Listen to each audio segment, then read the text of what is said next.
Hey everybody, Ryan Jackson once again. I hope you're having a great day. We're going to talk about section 300.20, which talks about raceway installations, specifically subsection B, which has to do with welding. Now, I always thought that welding was just flat out not allowed, right? Not allowed to use welding to support or terminate raceways or couple them together. But there is a little bit of a back door that was left open in previous versions of the code, and we had to deal with it here in the 2026, and that's exactly what we did. So here in Article 300, General Requirements for Wiring Methods and Materials, we have 300.20, Raceway Installations. Welding raceways is now prohibited without exception.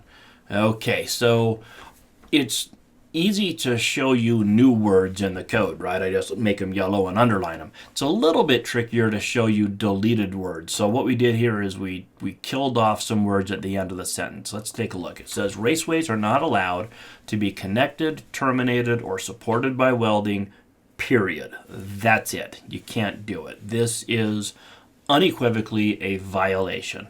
Now, what it said before is raceways are not allowed to be connected, terminated, or supported by welding unless designed to be, or unless permitted elsewhere in the code.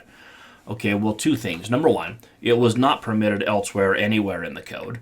And number two, when it says unless designed to be, well, designed by who? Designed by the manufacturer? Because I can tell you right now, no conduit manufacturer designs their product to be welded. None. Designed by the design professional? The architect? The engineer? I mean, did they get to design something that the manufacturer never intended? Or what about the person installing it? Are they the ones that design it to be welded?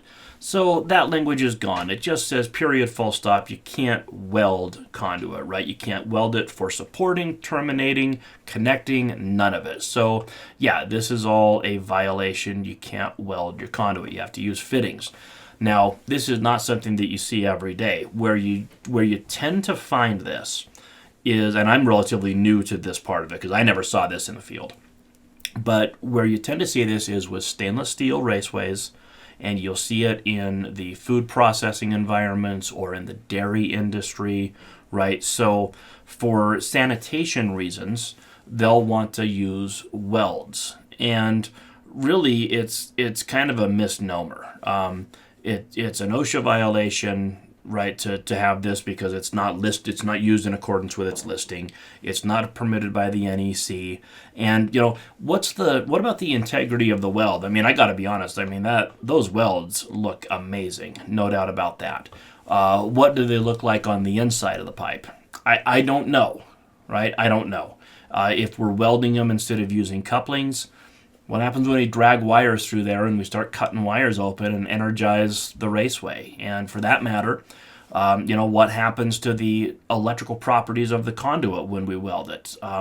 Is it going to carry fault current as well as it would with fittings? I don't know. Maybe it would. I don't know. I'm not saying that this is going to decrease the impedance. Maybe it will, maybe it won't. But it's definitely a violation, and I think it was always supposed to be a violation.